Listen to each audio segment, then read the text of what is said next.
Hey, salut à tous, on se retrouve aujourd'hui pour une nouvelle vidéo sur la chaîne Tech & Shoot. Et aujourd'hui, on va tester ceci, une barre de son, la Creative Stage SE. Donc une barre de son de chez Creative qu'on retrouve à l'heure où je tourne la vidéo à 60 € à peu près. Je vous mettrai bien sûr un lien affilié dans la description, n'hésitez pas à aller le checker parce qu'en fonction de l'époque à laquelle vous regardez la vidéo, le prix aura peut-être changé.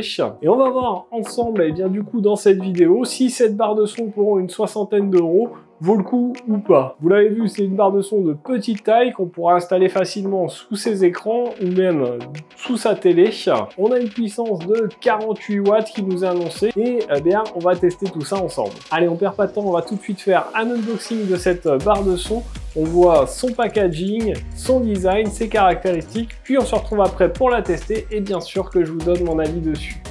Allez, on se retrouve ensemble pour faire l'unboxing de cette Creative Stage SE, donc une barre de son. Celle-ci vous arrive dans cette boîte, on a la marque évidemment Creative, la barre de son, on peut voir qu'on a une télécommande. Il nous annonce une puissance de 48 watts, des basses puissantes, du Bluetooth 5.3, donc ça c'est plutôt cool, et un son surround. À l'intérieur de la boîte, évidemment, on va retrouver la dock. On a une petite boîte avec à l'intérieur le câble secteur. Vous voyez qu'on a ici pas de prise, mais c'est parce que on a la possibilité en fait d'adapter les différentes prises pour le monde entier. Ensuite, on va retrouver un câble USB vers USB type C, ainsi que la télécommande qui fonctionne avec deux piles AAA. Celles-ci ne sont pas fournies, un petit peu dommage. Et bien sûr, ensuite, on a notre barre de son. Vous voyez qu'ici, elle est très bien protégée. On va enlever les protections. Et vous voyez qu'on a une barre de son avec une finition très brillante ici. C'est assez joli, c'est bien fini. Alors, parlons déjà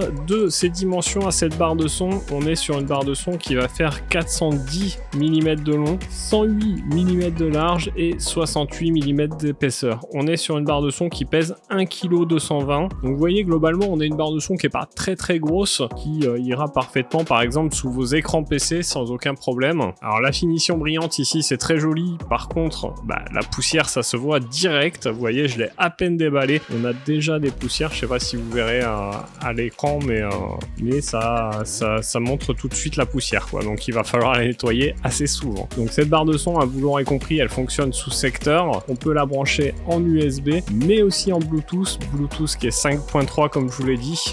Ici, on va avoir la prise d'alimentation, une prise USB type A et une prise USB type C. En dessous, deux patins antidérapants. Ici, toute une partie haut-parleur. On va retrouver ici sur le côté un event pour les basses. Et ici, de l'autre côté, on va avoir un petit bouton qui doit servir au volume. On peut également appuyer dessus. Je vous l'ai dit, on est sur 48 watts de puissance, donc ça devrait envoyer pas mal. On peut s'en servir donc en USB directement ou en Bluetooth. Vous avez un mode de réglage de la tonalité qui va vous permettre d'avoir soit des sons plus chauds, soit des sons plus clairs. Sur la télécommande, on va retrouver pas mal de choses. Un bouton Power, un bouton Input ou Bluetooth, le mute du son, le volume plus, volume moins, piste suivante, piste précédente, play pause, la tonalité ici qu'on peut régler, le son surround, le petit bouton pour mettre les dialogues un peu plus en avant et un bouton reset. Allez, moi je vais tester cette barre de son pendant un petit moment, nous on va se retrouver tout de suite pour que je vous fasse écouter ce que ça donne et puis bien sûr que je vous donne mon avis dessus. Alors, vous l'avez vu dans cet unboxing, on a une barre de son qui est plutôt qualitative, un design plutôt sympa. Alors, l'effet brillant, certes, va montrer tout de suite qu'on a de la poussière, montrer les traces de doigts, mais globalement, c'est plutôt joli. Et on va tout de suite partir sur mon bureau pour tester ça. Allez, on se retrouve sur mon bureau pour parler donc de cette barre de son de chez Creative, donc cette Stage FE. Donc là, je l'ai branché sur secteur et je vais tout de suite non pas l'appairer à mon PC, mais à mon téléphone, histoire de vous faire écouter ce que ça donne. Donc elle est détectée automatiquement par mon téléphone, franchement aucun souci pour la trouver. Hop, on va l'associer. Bluetooth connected. Vous avez entendu, elle est connectée.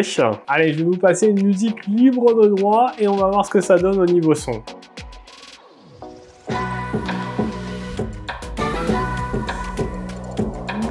Pas mal.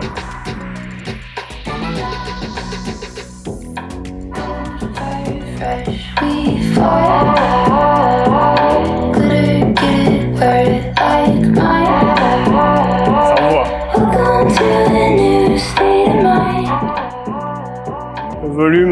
facilement réglable, franchement c'est pas mal.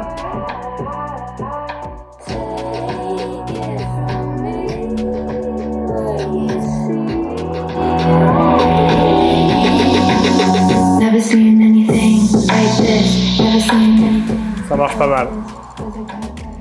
Allez. Bon, franchement, bah, ça marche très bien, vous l'avez entendu, hein. On a une belle puissance. Les différents modes de l'enceinte eh bien, sont plutôt sympas en fonction de ce que vous regardez.